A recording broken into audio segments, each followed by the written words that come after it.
Man, oh man, oh man, we have so much to talk about. This is going to be one of my longest review videos after that game because we got to do a deep dive into Bieniemy, Sam Howell, so many things. I mean, of course, everybody knows Sam Howell got benched in this game. What does that mean for the future of Sam Howell as far as him potentially being the quarterback for the Commanders, not only for the remainder of this season, but moving on to next season? We got to talk about all of that. Of course, this is going to be a full review of what went down in that Rams loss just now. So, like I always do, we're going to talk about every player, every coach, every position group. We're going to talk about all of the quarterbacks, running backs, wide receivers, offensive linemen, defensive linemen, linebackers, corners, safeties, special teams. Boy, that special teams is real special, huh? We got to talk about them. Coaches, of course, like Eric Bieniemy, Ron Rivera, and whoever is pulling the strings for this defensive coordinator job right now, which is more than likely mostly Rivera, but also a handful of other guys. We got to talk about all of that. But man, is Sam Howell's job officially lost? And I'm not even just talking about 2023, whether we're questioning if Jacoby Brissett is going to start next week versus the Jets or not. I'm talking about, is he done as the candidate for the Commanders starting quarterback franchise QB job moving on 2024 and beyond with the next regime?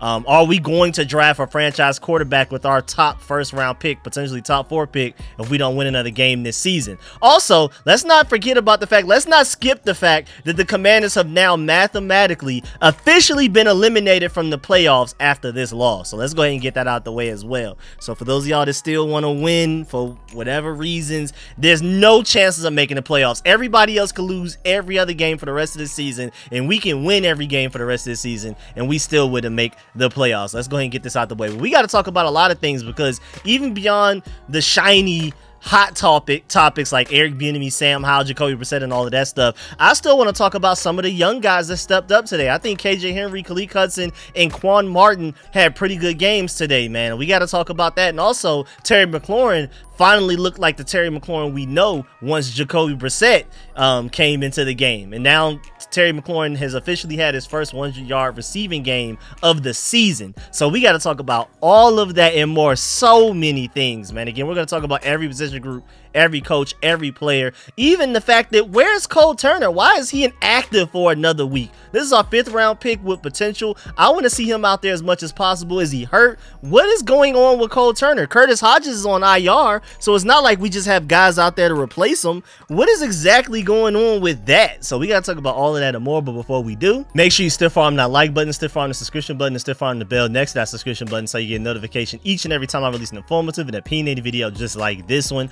Appreciate everybody that pulled up to the live stream tonight or this evening, whatever you want to call it. That was really fun. Like I said during the live stream, I admitted it. If I was just by myself, not live streaming, watching this game with y'all, it would probably be on the side somewhere. I'd be on Xbox chilling or something. The reason I live stream is because live streaming and watching the games with y'all, going back and forth with y'all in the chat and stuff like that, interacting with y'all, getting all of y'all's opinions, we're laughing together, we're crying together, makes the game so much more enjoyable. So I really appreciate y'all, everybody that pulled up. And of course, I will be live streaming the rest of the games this season as well. I may have to miss one of the games, but I'm gonna try my best to live stream as many games as possible for that exact reason, because y'all make the games more enjoyable. I'm hoping I'm making it more enjoyable for y'all to watch it, so we can watch it as like a community, as a Street Scores family. So make sure you stay tuned for all of the content. I'm working on so many videos, so much content to come out with, exclusive videos for channel members, all of that type of stuff. So stay tuned. Without further ado, man, let's get it. He's our quarterback for the 5-10 years, and I truly believe that.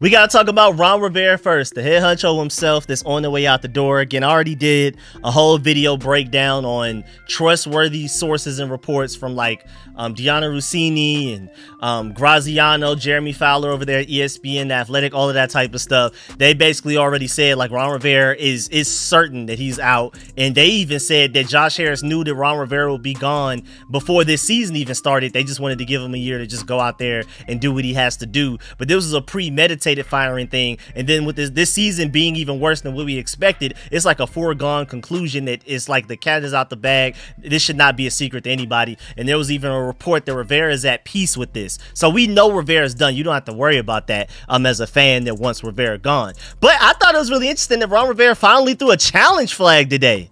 Wow, that's like amazing. But at the same time, man, at a certain point in that game, the Rams were 7 of 8 on third downs, 88%, and we were 1 of 6 on third downs on offense, 17%. When it's both offense and defense, you gotta look at Rivera crazy. That's why I always include stats that are like when the whole team is bad, that's under him. When it's just the offense, we talk about Eric Bieniemy and like offensive line, quarterback, whatever. When it's something on defense, we talk about, well, when Jack DeRio was here, but now that's gone to Ron Rivera mostly, and we'll talk about the defensive line, linebacker, stuff like that. When it's the whole team, when it's like turnover margins that's both offense and defense, third down conversions allowed and converted by your offense and defense, things that involve the whole team falls on Ron Rivera's shoulders. I mean, Martin Mayhew, you can place blame everywhere, but it falls on Ron Rivera. He's the face of all of it anyway.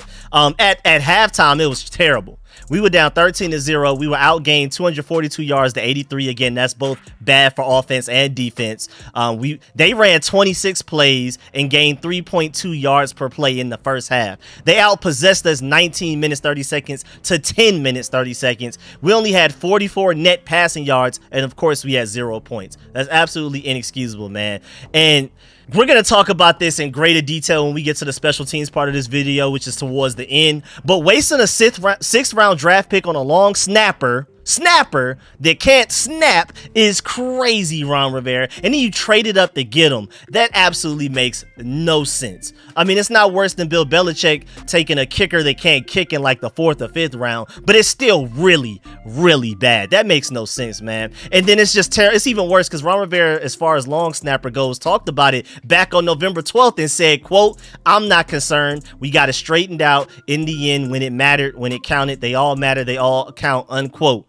That's what he said back in November 12th when the long snapper was already having problems. He was having problems in the offseason, in the preseason, during the early part of the regular season, in the middle of it, and then it looked like he got it fixed a little bit, and then it would just somehow revert back to being terrible. And again, back on November 12th, Rivera said that we got it all straightened out. Clearly we didn't. And Cameron Cheeseman snapping continues to be an issue, but at the same time, it's not the biggest problem on the team. But it's just really terrible, again, the fact that this has been a problem since the offseason, since preseason, and the fact that it wasn't addressed is absolutely crazy, dog. I mean, this guy is graded the worst special teams player out of the entire NFL, according to Pro Football Focus. Like, that is just like, come on, dog. That's ridiculous. The offense is, my boy Chris Russell over there at Locked On Commanders worded it beautifully. The offense is offensive to watch. The long snapper has been terrible. Special teams overall too. And then the defense is just barely staying afloat and surviving. Now the offense, we're going to talk about it later on in this video. It kicked up. It got a little spark when Jacoby Brissett came in, but before then, it's just been really bad, especially the past few weeks. Our offense has basically just been bad since the Seahawks game, and even then, even though I think we scored like 25 points in that game, it wasn't like a phenomenal game, but we weren't able to breach 20 points since that Seahawks game until today, and all of the damage was basically done in the 4th quarter by Jacoby Brissett. But another thing about Ron Rivera that makes me highly upset, and why he has to go, is that when we hired him as our head coach back in 2020, our starting offensive line was Trent Williams, Wes Schweitzer, Chase Roulier, Brandon Sheriff, and Morgan Moses. Every single position on that offensive line right now is worse than when it was when Rivera started. Now, granted, you got to give him some credit, got to give him a little bit of leeway. Not all the way his fault, because Trent Williams and Brandon Sheriff were leaving regardless. Trent Williams was sick of Bruce Allen, Dan Snyder, the whole organization, and all that stuff. He was gone no matter what happened. And then Brandon Sheriff, we threw him, I believe, an even bigger bag than what the Jaguars offered him, and he still preferred to go with the Jaguars, and I'm not even mad at his decision. Look at the situation he's in, being, I believe, the #1 seed in the AFC South right now. And then you also have Chase Roulier, the center, who ended up just retiring because he was sick of getting hurt, all of the injuries and things like that. So those three aren't technically his fault, but at the same time, you've had opportunities to fix it, plenty of opportunities to fix it, and just have not. You just have not done enough to fix the offensive line and make it better. It's not your fault that those three guys left, but it is your fault that we have the guys playing for offensive line right now that we have. And I mean, just to go back, Trent Williams obviously better than Charles Leno, without doubt. Wes Schweitzer, better than Sadiq Charles and Chris Paul right now. Even though I like both of those guys, I like their talent. I think they have the potential to get better. But so far, Wes Schweitzer, when Ron Rivera got him, was better than what Sadiq Charles and Chris Paul have been, I would argue. But even then, that's like, you know, close, relatively. Chase Roulier, obviously better than anything we got from Nick Gates. And Tyler Larson is straight, but we'll see. But again, that's not, I mean, Chase Roulier retired. What can Ron Rivera do there? But you got to get a center that's better to replace him.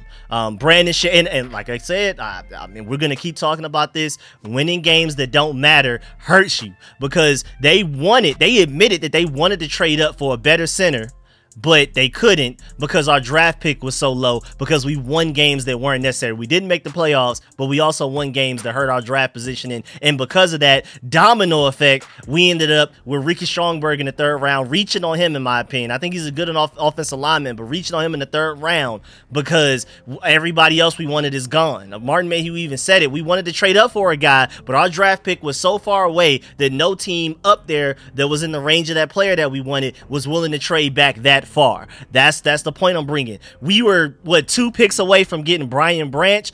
Quan Barton balled out today. I think he's going to be a great player, but the priority was Brian Branch. We were 2 picks away. The Lions were able to trade up, I think, a pick or 2 before us and then take Brian Branch, and then we ended up, I wouldn't even say panicking. I think Quan Barton's going to be a great player, but we clearly preferred Brian Branch. We didn't get him because we were 2 picks away from getting him, because we won more games than we should have in the regular season. So all of that, we want to win right now to end the season and make our draft pick worse. I just don't get it. Moving on to Brandon Sheriff. Now, I would argue Samuel Cosmi is better than Wes Schweitzer at left guard, but if we're talking specifically right guard wise, Brandon Sheriff was better than what Samuel Cosmi is now. Even though I think Samuel Cosmi has the potential to be better, I think Brandon Sheriff wins that one as well. And Morgan Moses is definitely better than Andrew Wiley. As much as we made fun of Morgan Moses, we definitely would prefer him over what we got in Andrew Wiley right now. Sorry for the mess up right there. I don't know if that was a hiccup. I don't know what that was. I guess I'm talking too much. I need to drink some water. Need to take a break. But either way, moving on, Ron Rivera, dog, what's going on? Like, the Colts are 8-6 with their first-year head coach and a backup quarterback playing most of the season. Ron Rivera, you're year 4, and we suck. What's going on? And shouts out to Lake Lewis, because I agree with this. The nightmare of this season cannot end soon enough. The Commanders look like a team that's waiting to have their season end. Maybe what Montez Sweat said about this team this past week had some truth to it, and it's definitely looking like it does. It definitely looks like it did. Shouts out to one lovely lady C over there. Also completely agree with her. She said on Twitter, I don't have anything else to say about the Washington Commanders, honestly. I think the new regime will come in and get rid of some fan faves and make changes. I just really hope the new regime, particularly the GM, is a hit of a pick, and that's the most important thing. Completely agree. I definitely think one of her points is the fact that we shouldn't get attached to a lot of fan favorites. When you change GM and head coach Martin Mayhew and Ron Rivera, that's why I'm bringing this up now, because we're talking about Ron Rivera. You need to accept the fact that some guys that we really like, backups or starters, are more than likely not going to be here next year. I'm working on a whole video breaking down, like I was talking about it during my live stream, like early in the first half, pointing out the fact that a lot of our starters are unrestricted free agents this year. So even if, and I doubt it, but even if the regime wants to bring a lot of those guys back, Kendall Fuller, Antonio Gibson, Cameron Curl, Curtis Samuel, starters, we're talking Cody Barton. I mean, after Jamin Davis got hurt, David Mayo, Khaleke Hudson, who played really well today, was starting alongside Cody Barton. You're starting edge rushers after Montez Sweat and Chase Young are gone. Case Steele, James Smith-Williams. All of these guys are unrestricted free agents. Your franchise starting kicker and Joey Sly. I mean, all up and down the roster, starters are unrestricted free agents. So even say if the next regime wants to bring those guys back, what's to say that those guys even want to come back, or the next regime is even willing to give them the amount of money that they're looking for, and that another team wouldn't offer them more money on a per year basis or something like that. So it's a lot of guys are just going to be, I don't even think a lot of people keep asking me, are we going to have to blow this whole thing up? You don't even have to blow it up. It's naturally about to be a ridiculous amount of turnover from going from August of 2023 to August 2024 just naturally because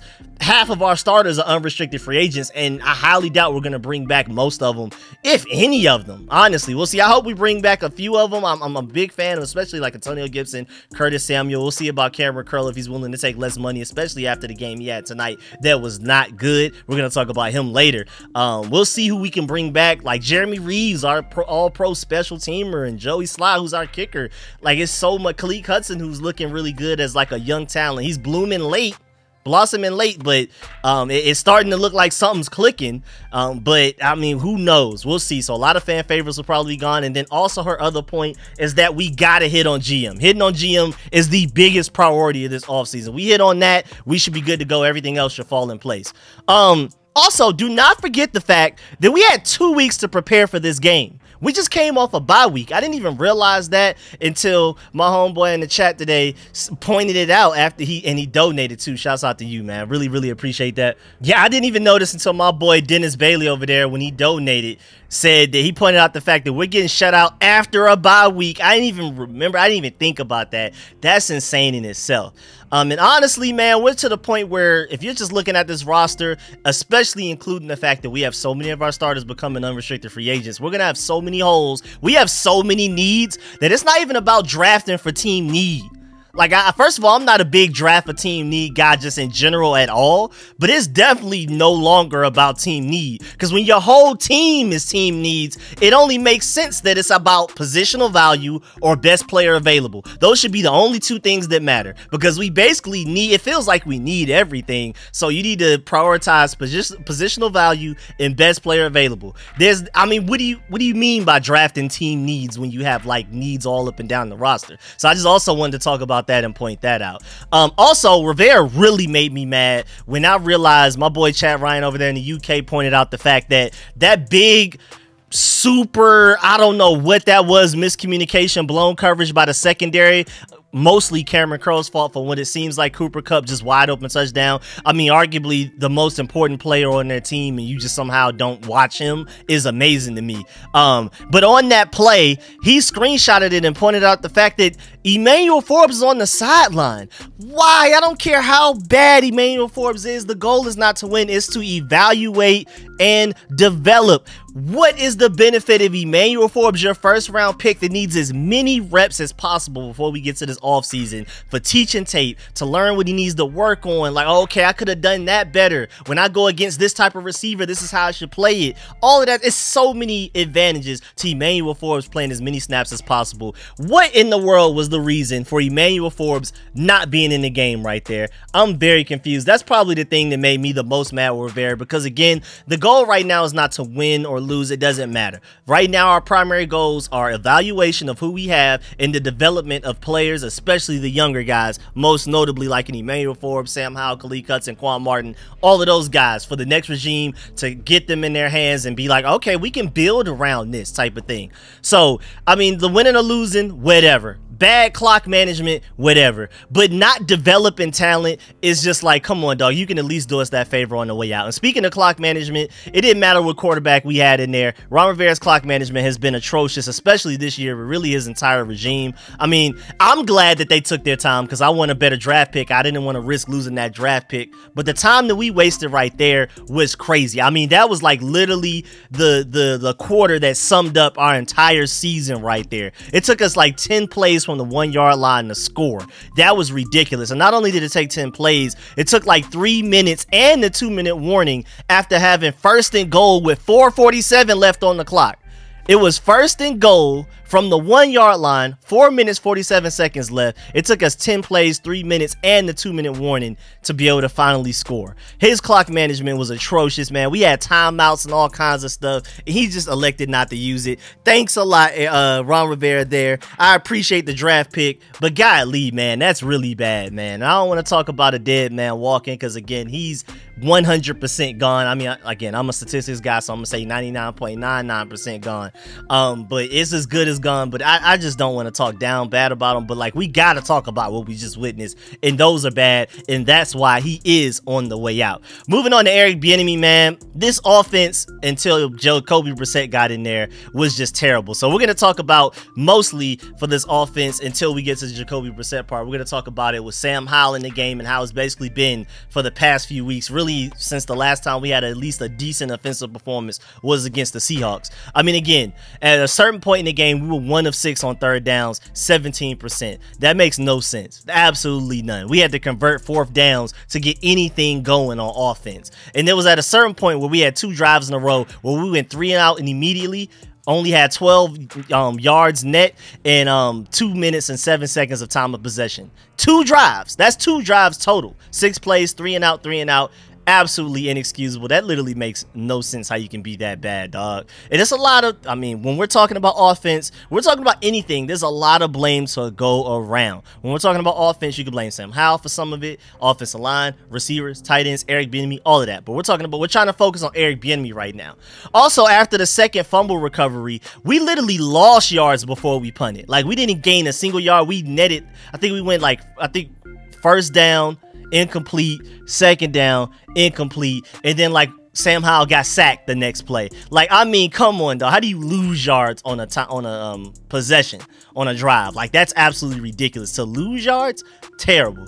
Like, I mean, the defense forced 2 turnovers in the first half, and both of them resulted in 2 3-and-outs. Like, come on, bro. What is that? Like, the defense is giving you the ball. They didn't play well today, but they gave you the ball in some really nice situations at times, and y'all just threw it away. Y'all just completely didn't care. Shouts out to my boy Rio Robinson. Make sure you follow him on Twitter, YouTube, everywhere, man. Great content. Funny follow on Twitter, all of that. Brings up a great point. Washington's offense hasn't scored 20 points in the game since November 12th, and Christmas is next week. That makes, yo, hey, Bieniemy, I know there's a lot of blame to go around, but that's terrible, dog. And I would definitely say that Eric Bieniemy has not done a good job with this late season audition that he's supposed to be on right now. He's supposed to be auditioning. Basically, he has an early step up on the rest of the competition for the potential next head coach or even next offensive coordinator, even though I doubt he would take offensive coordinator. He's looking for a head coaching job, even though I'm not sure if anybody's going to be willing to give him that after the way that his offense has looked this season. But either way, this is an audition for him. These last few weeks, really this entire season, but especially these last few weeks, since things have gone downhill and we've pretty much already accepted, yeah, we're playing for a draft pick. And again, it doesn't matter whether I want one, if you feel like we want one. The Commanders clearly don't care about winning that much. That's not the priority. We're rotating in Sadiq Charles and Chris Paul at left guard, not due to injury, but let's just see what happens. Just subbing them in and out. Let's see what happens. You're cutting Danny Johnson mid-season. Cutting Danny Johnson does not make your secondary better and improve your chances of winning games. That was simply which is what I want us to do. I didn't necessarily mean cut Danny Johnson to do it, but then again, you're probably just doing him a favor. Cut him. Maybe he can land on a Super Bowl contender, and that's a win-win for everybody. But move the veterans out the way, cut them, play them less, whatever it takes, and start to play the younger guys more, so again, that we can develop and evaluate the young talent. And that's clearly the goal, which is why, I mean, it's so conflicting, and like, it doesn't make any sense that Emmanuel Forbes is on the sideline as much as he was this game. But I like the fact that we're trying to do the best that we can, at least putting some effort in to evaluating talent, dog. We are focused on just, you know, what do we have for this team moving forward? We're not trying to win right now. That's not the main goal. You don't cut Danny Johnson trying to make the playoffs. So let's just go ahead and get that out the way as far as the argument goes. The Commanders aren't trying to win. I mean, of course, when they get in the game, it's like, let's do the best we can, but during the weekdays, we're not doing everything that we can to make this team better. We're not. When you cut Danny Johnson, that shows we're not trying to improve this team to make the playoffs. And again, we're already eliminated from the playoffs, so it's nothing to really talk about. But again, Eric Bieniemy, your audition is not looking too good right now. But I mean, he did draw up some really good plays today. He has some really nice drives, and sometimes it would be Sam Howell's fault or the offensive line's fault while a play didn't work. I mean, on one of those fourth down conversions in the first quarter that Sam Howell converted to Terry McLaurin for 24 yards, there were multiple people wide open. That was a great play design and play call by Eric Bieniemy. And also, I mean, if you're watching that game, there was some times where guys were open and Sam Howell either didn't see him, wasn't able to get it to him. Again, whether it's his fault, the receiver's not getting open, or the offensive line not blocking well enough for Sam Howell to get it there. But there were a lot of plays where guys were open. Like, for example, another 4th down we went for in the first quarter where we were right there, like within the red zone, and we ended up not converting it. Logan Thomas is wide open for a touchdown. Sam Howell is scrambling to his left, tries to throw it to him, and then allows the linebacker to basically swat it down. If Sam Howell just throws it with a better angle, like twist it, change his body, pump fake, something, that's an easy touchdown. That's not Eric Bieniemy's fault. That's Sam Howell's fault right there. So, I mean, it's just, it was a great play design to get Curtis Samuel wide open for a touchdown. Like, just wide open. Good throw by Sam Howell, good timing and all of that. Good catch by Curtis Samuel. You did your job and all of that. But that touchdown and that entire drive, really, to drive down the field, Sam Howell to score his only touchdown, I believe, of the game. That was all. You can give Eric Bieniemy the majority of the credit for that as well. But at the same time, at the end of the day, your longest passing play to a receiver being 37 yards this season is crazy. Until Jacoby Brissett came in the game, at least. Up until Jacoby Brissett coming into the game, your longest play to a receiver being 37 yards is wow.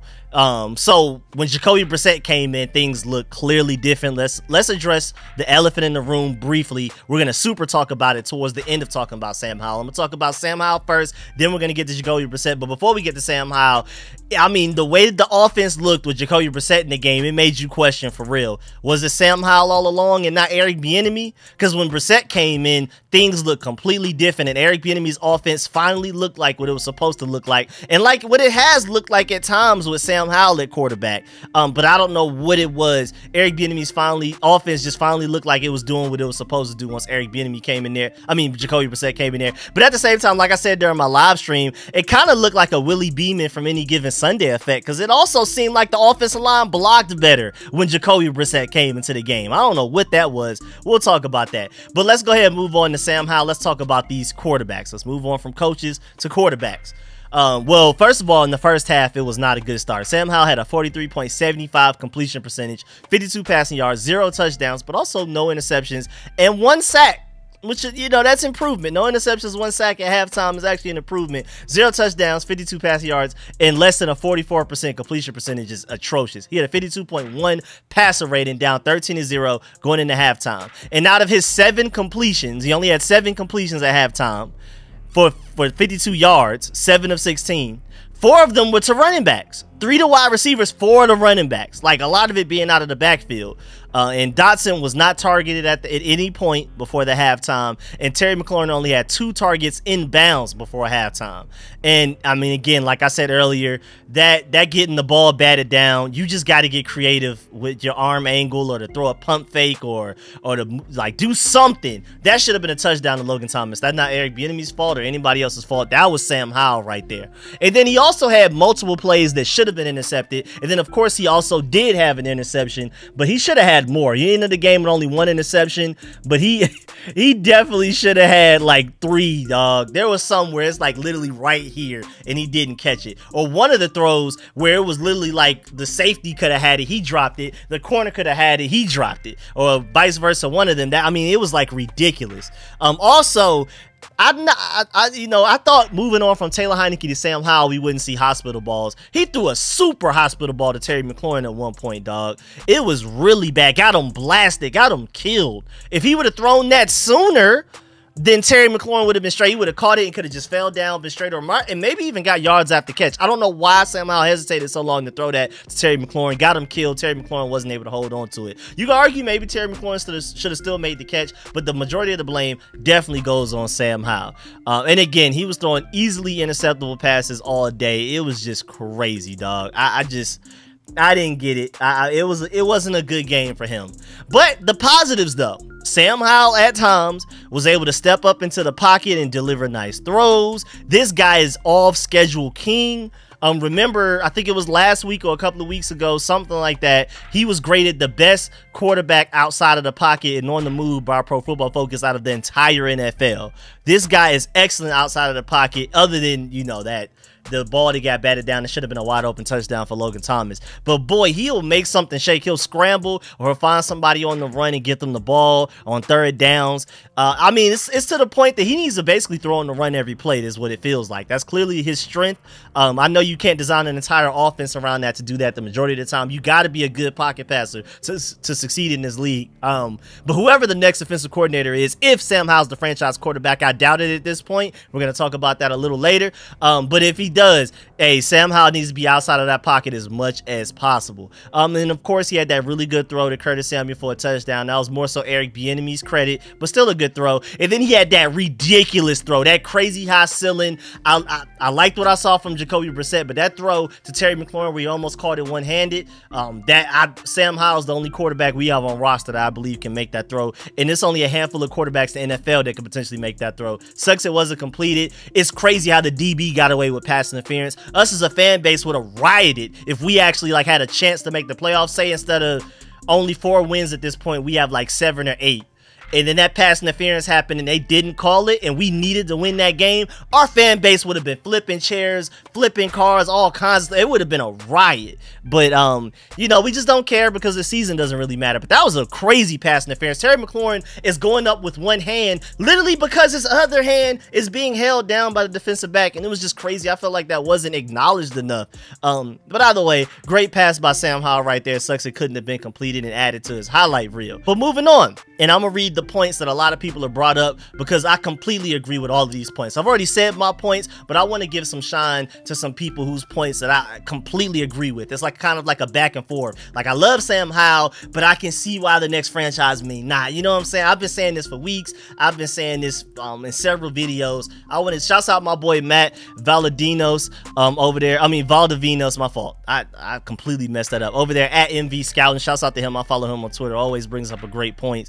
He said, with every week it feels more and more likely that the new Washington regime brings in their own quarterback. Shouts out my boy Felix Tremelli over there. And this Sam Terry thing is weird. No chemistry, and he has had Sam Howell all season. It is weird. It seemed like Jacoby Brissett, as soon as he came in, had immediate chemistry with Terry McLaurin as if he was the starting quarterback all year, and like Sam Howell was the backup who doesn't have chemistry with them. They just seem off. Like Sam Howell's throwing it late, Terry McLaurin's running the route wrong. I don't know, it's always something off and weird. Shouts out my boy Lonzo in the morning. Sam ain't doing enough to warrant not going quarterback with our high draft pick. I don't even want to tweet that because I want him to succeed. I completely agree.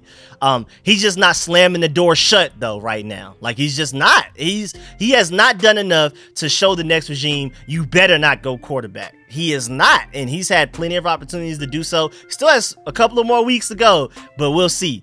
Shouts out my boy Chad Ryan again. Sam is struggling today. But as I've said all year, it's hard to judge Sam Howell one way or another behind this poor offensive line.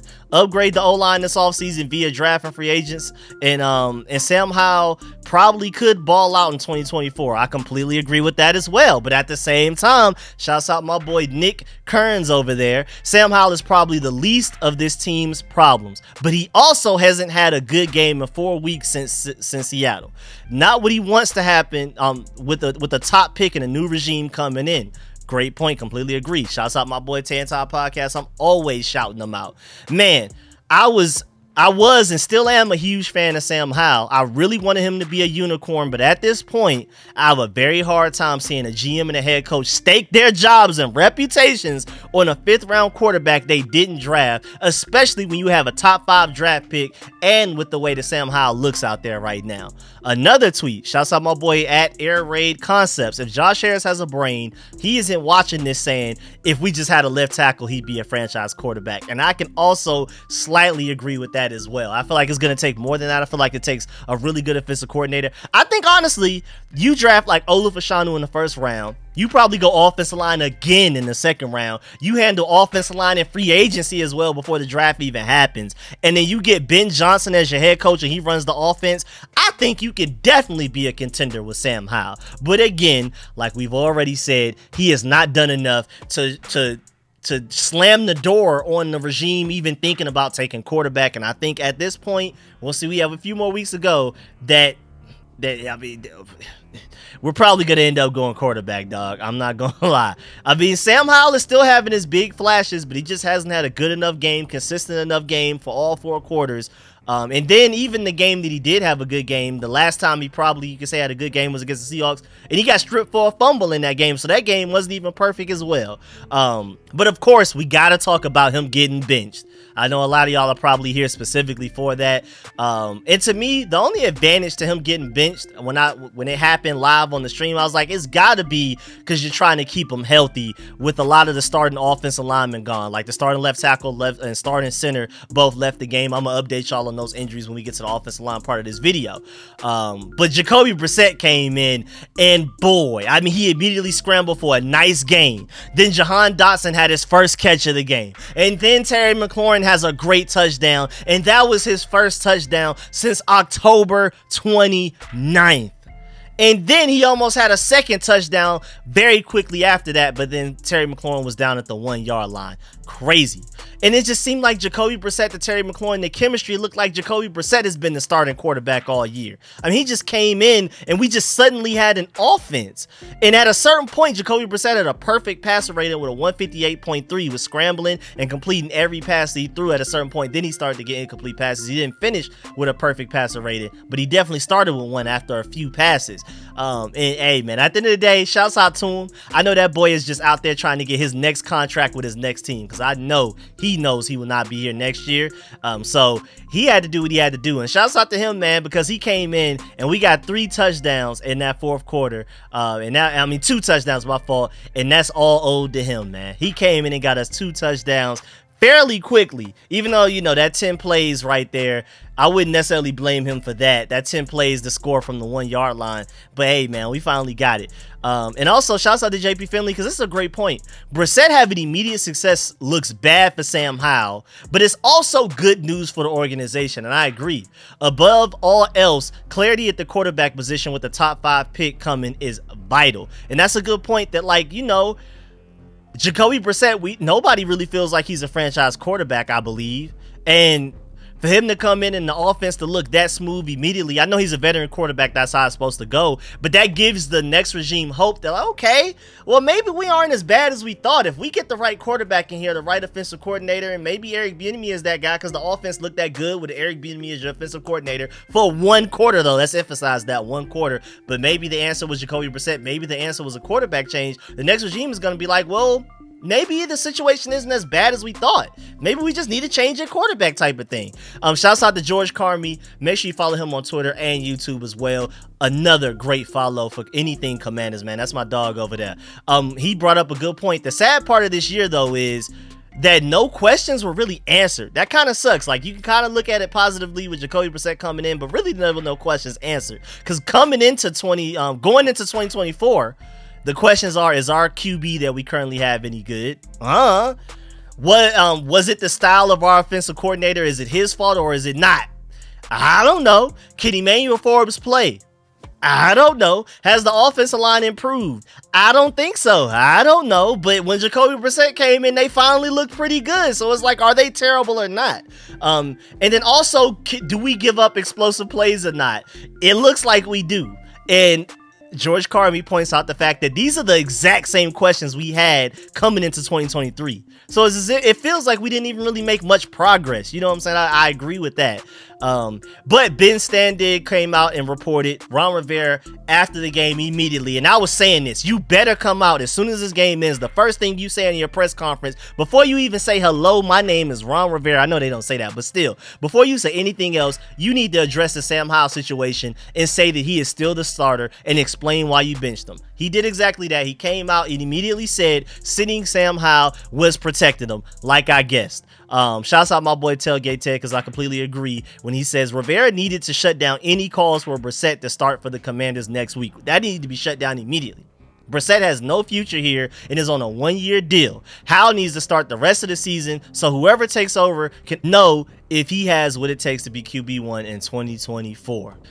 And also, the goal isn't winning games at this point. Like, for what? We're already eliminated from the playoffs. What do we gain besides a worse draft pick? For reasons I've already explained, we missed out on Brian Branch. We missed out on better offensive linemen. We missed out on potentially, I mean, technically there were better corners there when we took Emmanuel Forbes, but higher draft pick, you get Devon Witherspoon, and they clearly like Devon Witherspoon better than Emmanuel Forbes. That's what's out question. I mean, it's just been like that. Jahan Dotson taking, I mean, it's just, these draft picks are not helping, dog. It's not. The higher draft pick, the better chance you have to get better players. It doesn't automatically mean that you will get better players, but you're lying if it says that it doesn't at the very least increase your chances. We got to stop that narrative. But hey, man, if the next regime plans on drafting the quarterback in the first round, I do want to point out the fact that they must be signing the top free agent offensive lineman to block for said quarterback. Because if you're not getting Olu Fashanu or Joe O or one of those guys in the first round of this upcoming draft, then you plan on using that pick on quarterback instead,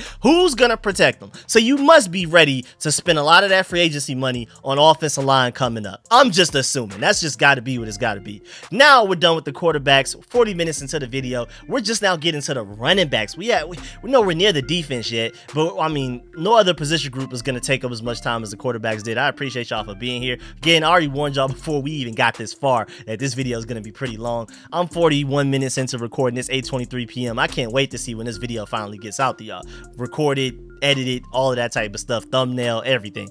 But running back wise, I was pretty impressed with what I saw from Antonio Gibson and Chris Rodriguez. They both had pretty good auditions for the next regime. I hope they keep it up for the rest of the year. Brian Robinson not being healthy enough to play helped Gibson and Chris Rodriguez prove their case a little bit more. Jonathan Williams in there a little bit too, but Gibson was making people miss. Chris Rodriguez was always picking up extra yards after contact and falling forward. I think they had pretty good games. I just don't know, like, where did Antonio Gibson go the whole third quarter? He played quite a bit in the first half, made people miss, and then the whole third quarter he was gone, then he suddenly reappeared in the fourth quarter. I don't know what that was. I guess he was making too many people miss, and they were like, oh, whoa, you're not about to mess up this draft pick. We're going to have to sit you for a whole quarter, dog. We'll bring you back in the fourth quarter when this game is out of reach. That had to be what it was. Moving on to wide receiver Terry McLaurin, shouts out to you for finally eclipsing 5,000 career receiving yards. He is the first wide receiver since Gary Clark to record 5,000 yards within his first 5 seasons for the Burgundy and Gold. That's really interesting to bring up. Also, Terry McLaurin, after Jacoby Brissett came in, had catches of 48 yards, 16, and 29. And again, that 48-yard play was the longest of any receiver for the Commanders this entire season. So maybe it wasn't Eric Bieniemy's fault. Maybe it was Sam Howell's fault. I think a lot of it has a lot of blame to go around, including the offensive line. I think the main reason we don't take deep shots is because of the offensive line. Eric Bieniemy has pretty much had to rip out and burn half of his playbook because the offensive line can't block long enough for us to really take deep shots. But it's just crazy that Jacoby Brissett comes in and we finally start taking them. And also, shouts out to Terry McLaurin because this was the first game all season that he had 100 yards receiving.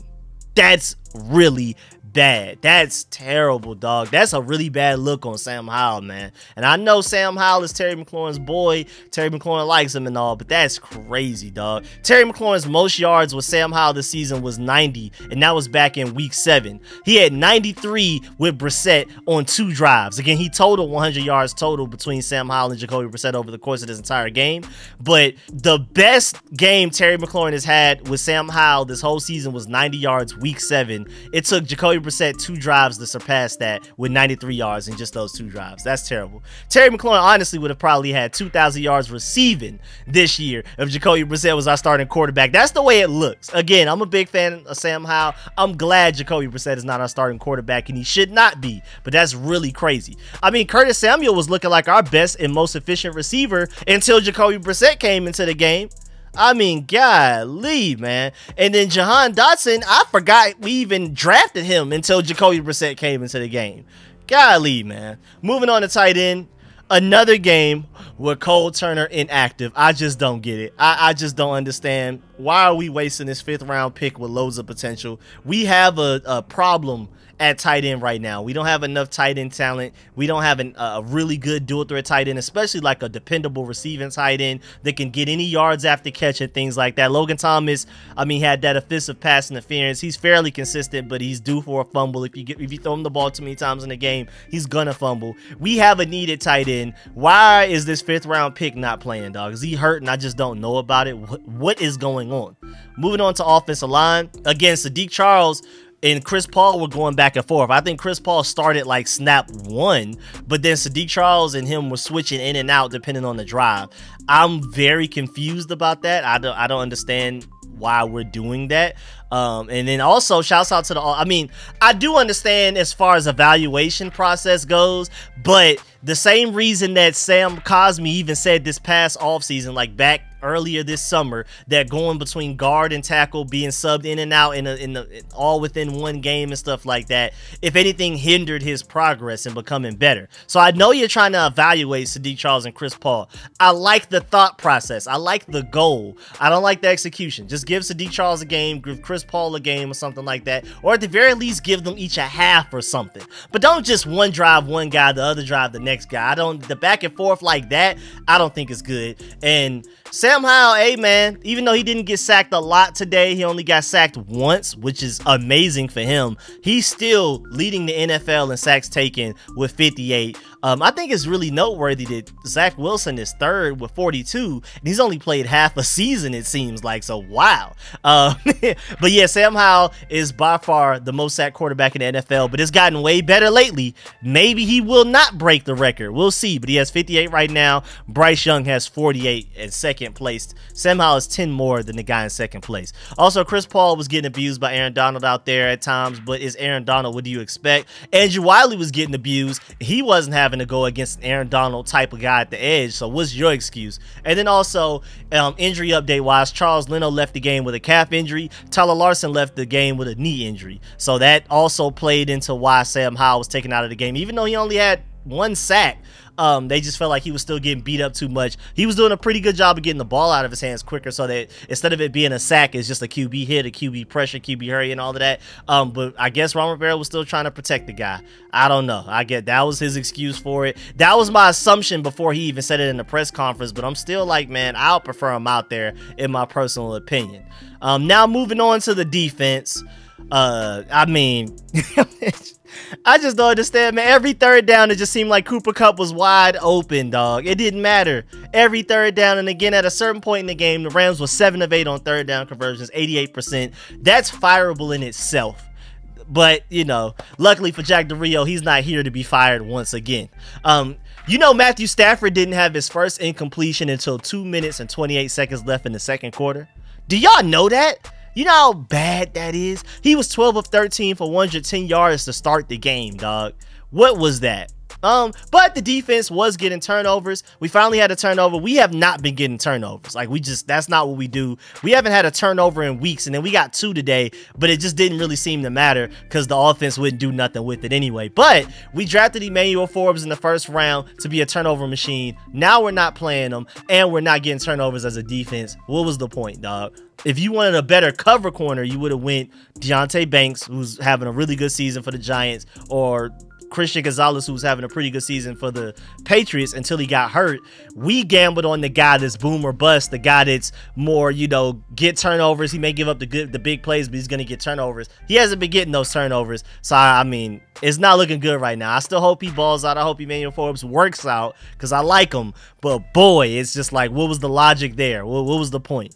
And then, of course, our defense is continuing to have coverage busts, which shows that it's not just Jack Del Rio's fault. It's also the talent. It's coaching everywhere. It's everything. Jack Del Rio deserved a lot of blame, but even while he's gone, we're still giving up bad coverage busts right now. I mean, it's just absolutely ridiculous. And you could tell offenses are watching the film during the week leading up to the game and like, oh yeah, we're going to take advantage of this. We're going to present some type of motion. We're going to try to confuse them and catch them off guard with a blown coverage. And it seems like it happens at least once every week. And if you're just looking, I mean, look how open Cooper Kupp is right here, dog. Like, how do you get that open? And from everything I'm seeing, it looks like it was Cameron Curl's fault. That was his responsibility. He just let him walk right by him. We're going to talk about that later.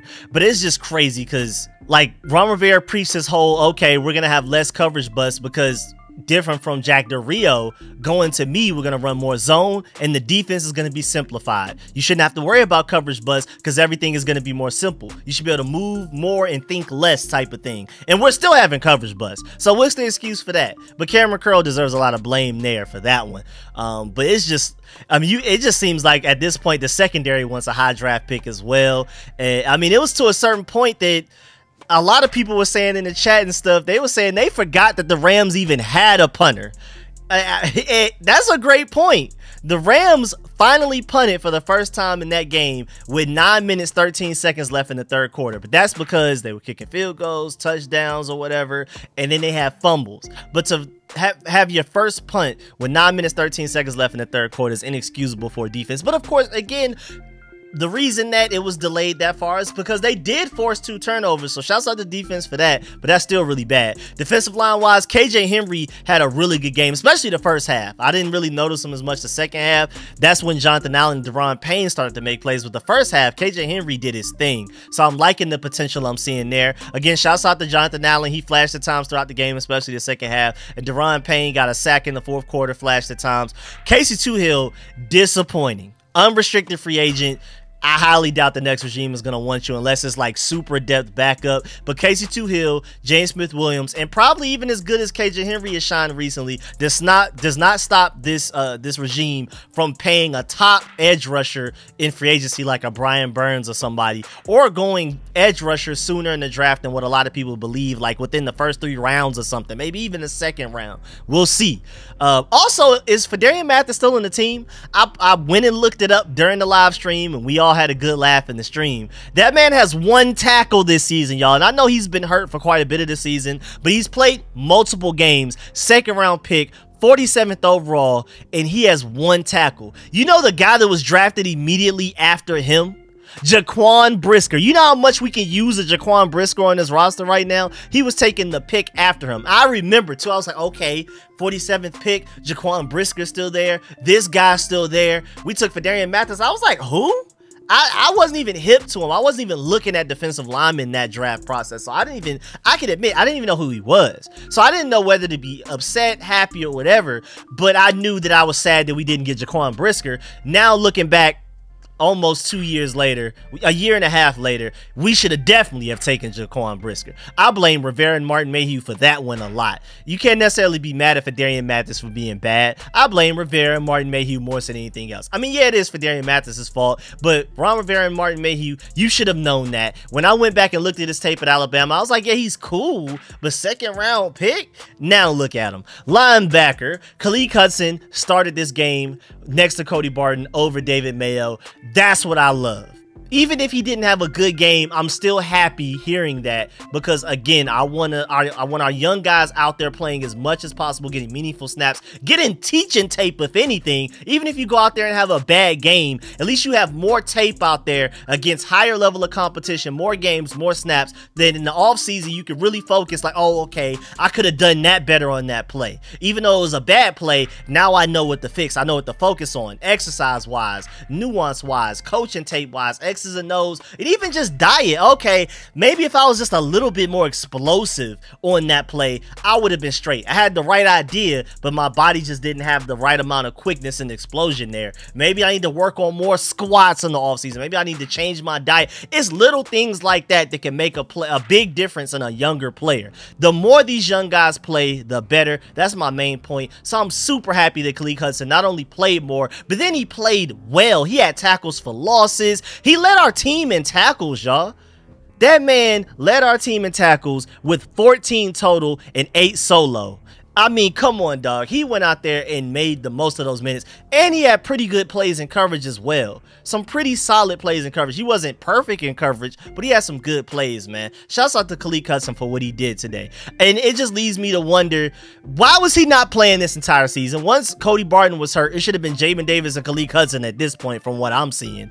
And then even after Cody Barton came back, it should have been a rotation of Jamin Davis, Cody Barton, and Khaleke Hudson. Not David Mayo is always one of those top linebackers on the depth chart. Why do we keep doing this with David Mayo, dog? I don't understand. Moving on the corner, and I know I'm kind of speeding through right now, but we already talked about offense so long that I'm kind of flying through defense a little bit. I'm trying to take my time, but it's just naturally I'm like, man, I need to drink some water right now type of thing. But man, St. Juice, dog, you had good plays, but you had more bad than good. I didn't like it. Now, good job forcing a forced fumble. I think he forced the second one or the first one. I think it may have been the first one. I don't remember.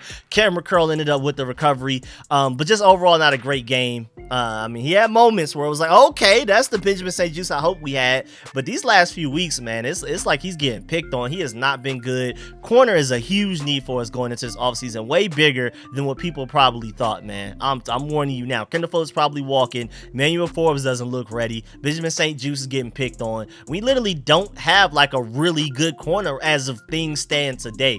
We may go corner if, like, say we trade back from that top 4 pick, we don't take quarterback, we trade back, we still get an elite tackle or Brock Bowers. That next first round pick or that high second round pick will probably be on corner. It's that big of a need.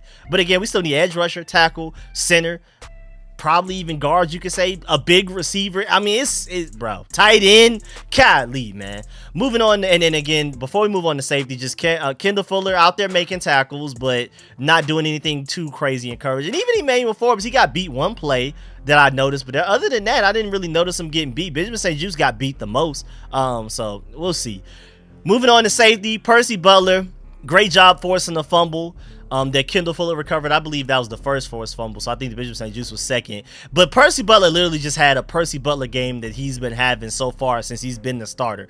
For the past like few weeks, like the definitive starter next to Cameron Curl. He's a boom or bust guy. He's gonna make big plays, but he's also gonna give up touchdowns.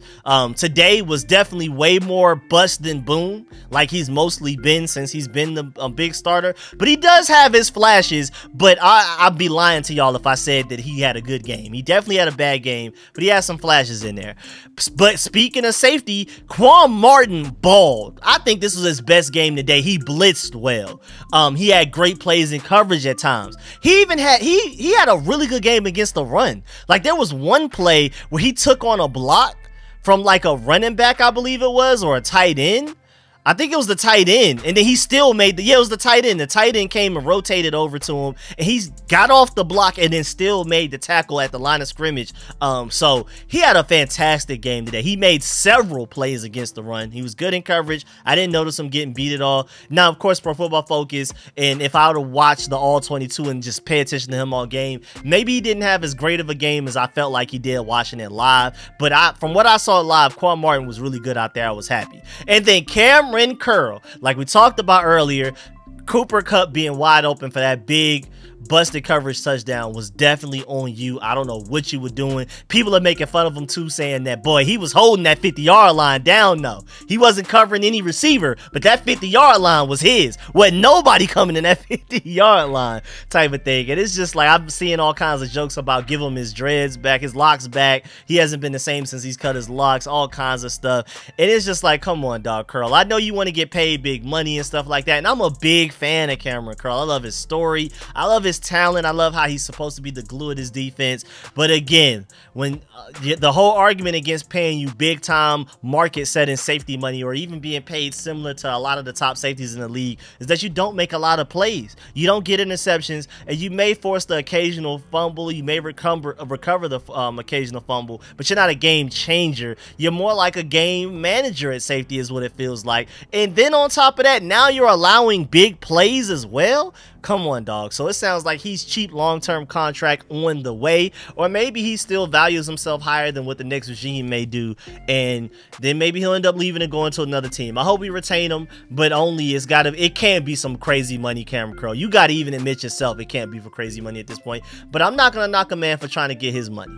Now, moving on, before we get up out of here, of course, we got to address special teams, dog. Hey, Cameron Cheeseman, bro, why are you bouncing the ball on the ground like a point guard, dog? What is going on? Poor Tress Way got beat up, had to go to the locker room to be we had to see if he had a concussion or whatever. Come on, dog. Why are you this bad at long snapping?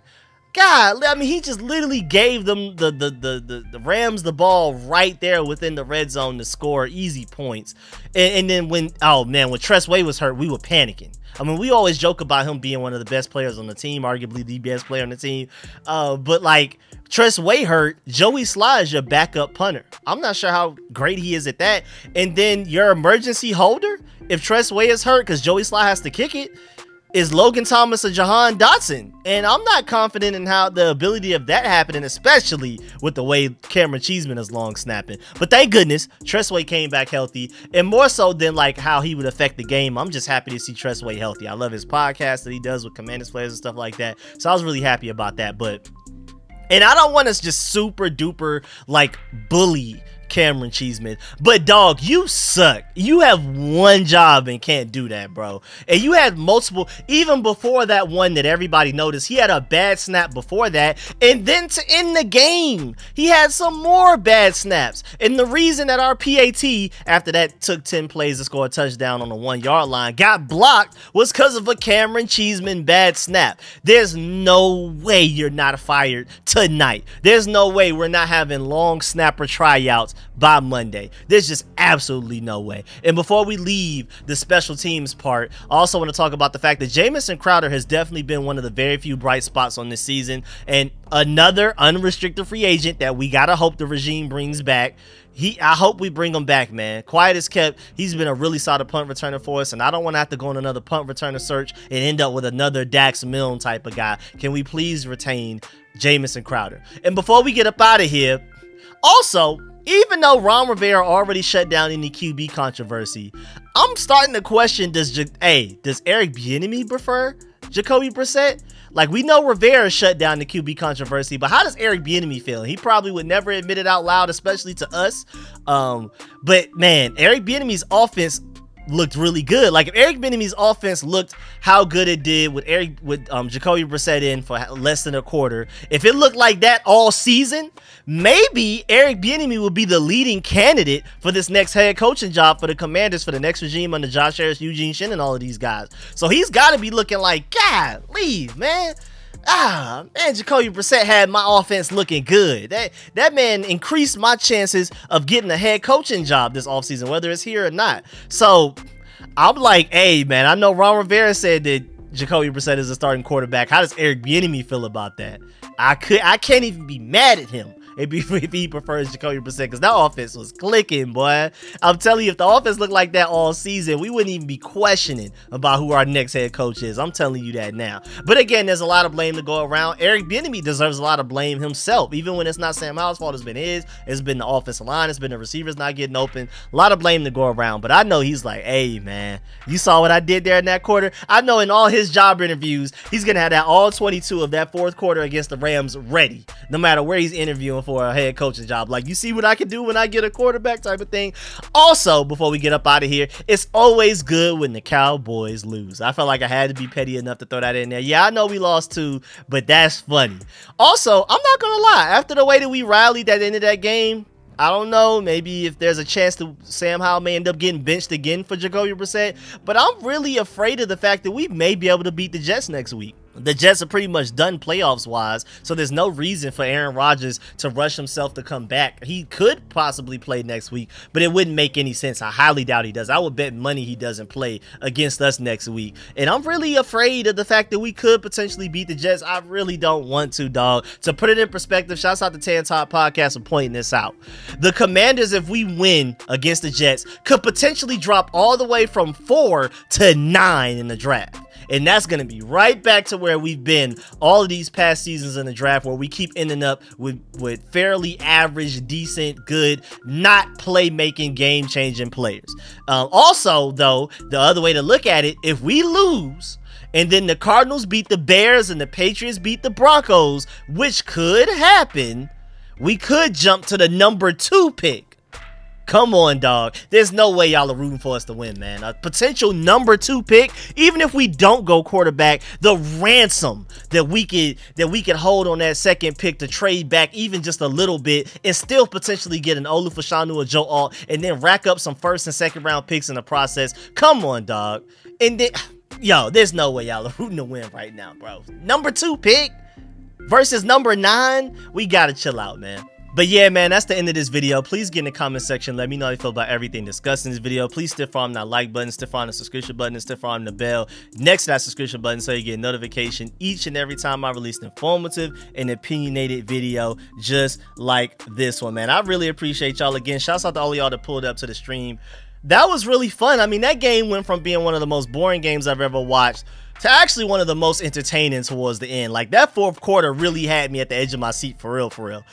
I mean, I was on one end, I was afraid that we might actually win the game and ruin our draft pick. But at the same time, it was just fun to see our team actually succeed at something and score points and to be actually exciting. Like, that was fun, I'm not gonna lie. So man, let me know in the comment section how you feel about everything I discussed in this video, especially this Eric Bieniemy, Sam Howell, Jacoby Brissett thing. Those 3 are the hot topics right now in Burgundy and Gold Nation. Let me know how you feel about everything. And I mean, even like Khalid Hudson having a good game, KJ Henry having a good game, Antonio Gibson, Chris Rodriguez looking pretty good. Does Terry McLaurin and Eric Bieniemy prefer Jacoby Brissett over Sam Howell? All of that type of stuff. Should we re-sign Curtis Samuel, Antonio Gibson, Cameron Curl, all of that? Like, how do you feel about everything that just went down in this game, in the future of this franchise? I'm working on videos right now about our the best candidates for GM, the best candidates for head coach, defensive coordinator, offensive coordinator, all of that type of stuff. So make sure you stay tuned for all of that and so much other content. I still got to do that video on the Wizards and that the Capitals going to Virginia. I have so many things to talk about.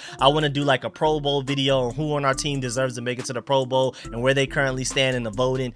And I'm definitely, after the game we just had, Sam Howell getting benched, be on the lookout for a mock draft tomorrow, as in Monday, December 18th. Oh, it's on the way. And you can best believe what I'm doing with that first round pick. Even though I'm a big Sam Howell guy, it only makes sense after a moment like that this is the best time to go ahead and do a mock draft, taking a quarterback in the first round. You'll probably be surprised who I take in the first round. So stay tuned for all of that. Appreciate y'all. Shouts out to all of my channel members. Again, I'm working on exclusive content for y'all. So if you're not a channel member, go become one. I'm gonna catch y'all later. I'm out.